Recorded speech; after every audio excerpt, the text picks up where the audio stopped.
Hello everyone, thank you for being here today. I'm glad you are subscribed to my channel.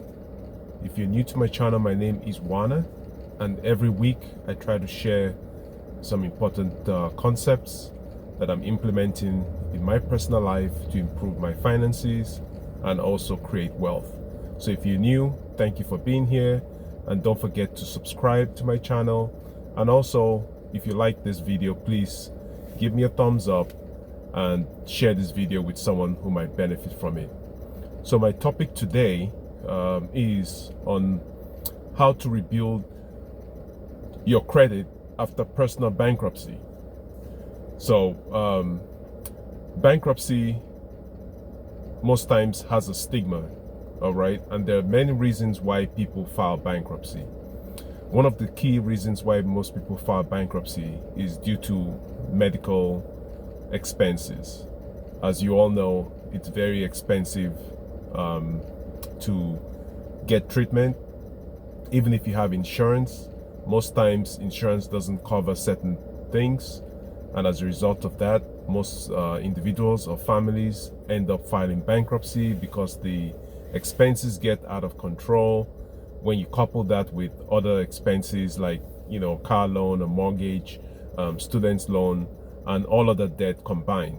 So one of the key reasons why most people file bankruptcy is because of medical reasons.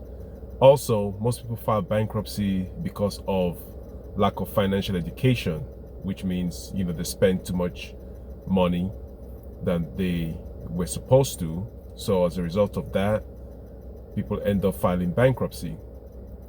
I'm also speaking from, you know, a personal experience.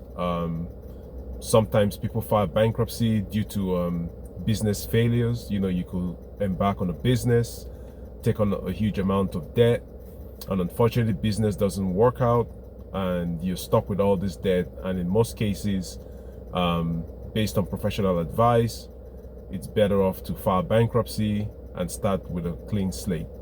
So if you're going through that, or you're about to go through that, you need to think things through, because filing bankruptcy means that you will have that blemish on your credit report for 7 to 10 years, depending on what state you're in. So I'm not a professional advisor, I'm not a tax accountant or tax professional. Please consult with a professional if you're going through some challenges with your finances. So let's get into some of the things that you can do in order to rebuild your credit after personal bankruptcy. So I'm just going to go through my list here so I stay on track, okay? The first thing you need to do is you need to create a budget, all right? It all starts with creating a budget. Now, by creating a budget, you're basically setting up a plan on how you're going to move forward, on how to handle your finances. So a budget gives you structure, all right? Creating a budget gives you structure. And if you're not sure how to create your first budget, I do have links to other videos that I have you can check out on and I also have a post on my personal blog at wanaudoh.com, and you can go to my blog and check it out, and that's Wana, WANAUDOH.com. And I also put the link in the description below so you can check out my blog.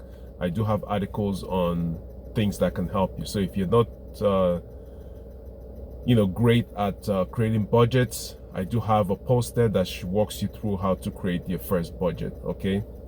So the key is, number one, you need to create a budget for yourself, whereby you know what your incomes are, you know what your expenses are, you know what's left over. Hopefully you have a positive cash flow, and then you can use that to either pay down debt or invest, okay? So that's the first thing you need to do, create a budget.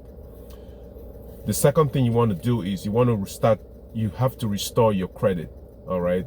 Like I said, most people subscribe to, oh, I don't want any debt, I don't want anything. But if you want to buy a house, unless you have all the cash, which most people don't, you're going to need some form of credit.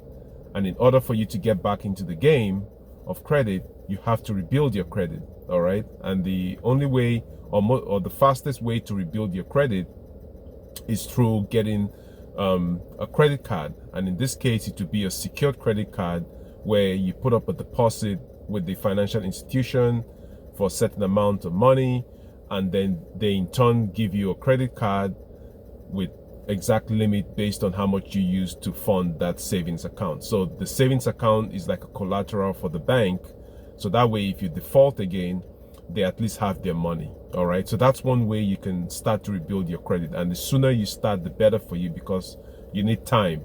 Time heals all wounds. Okay, so you want to start now.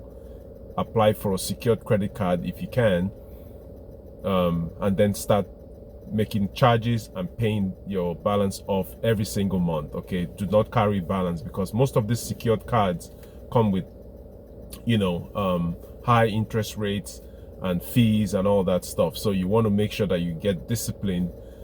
That it all starts with creating a budget. So based on your budget, you'll be able to keep track of everything going on with your personal finance, and then you can go from there. Another avenue you can use is also to get what's called a secured loan. So in this case, you can open a savings account or certificate of deposit with a financial institution, and in return they'll hold that certificate of deposit or savings as collateral, and then they will in turn give you a loan. All right, once you're done paying off the loan, then they will give you back your security deposit. So those are the two easiest ways to, you know, get there. Are other techniques, but right now, for someone who's just starting off after bankruptcy, this is what you need to do.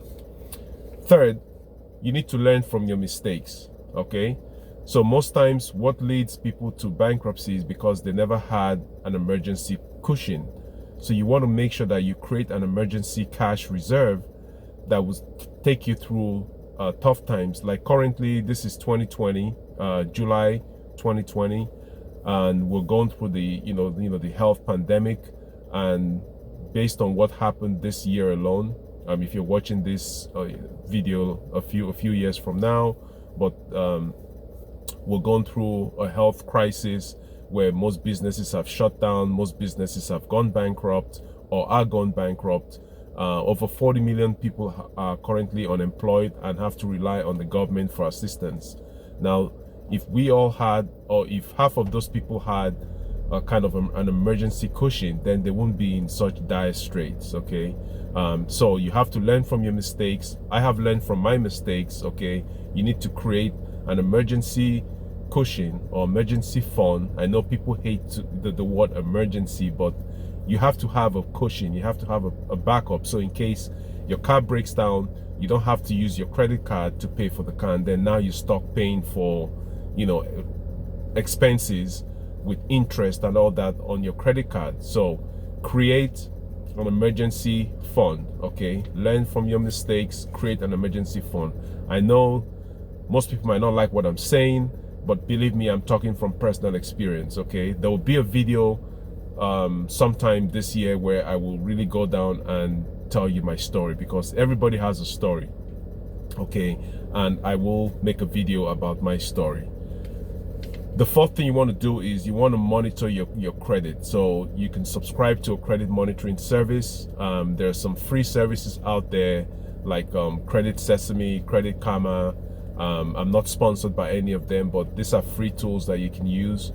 Something to be careful about is, you know, they do try to push products and stuff like that, but if you know, some of those products are great. I mean, for people who are trying to rebuild credit, they do have some offers there that might help you.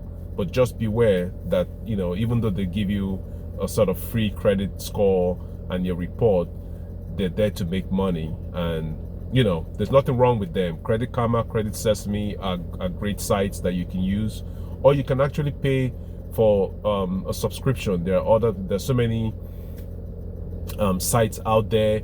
I personally use myfico.com. So if you're interested, you can click the link. I'll place a link down below. So those are the things that you can do to rebuild your credit after personal bankruptcy. And let me tell you, going through bankruptcy is not the easiest thing to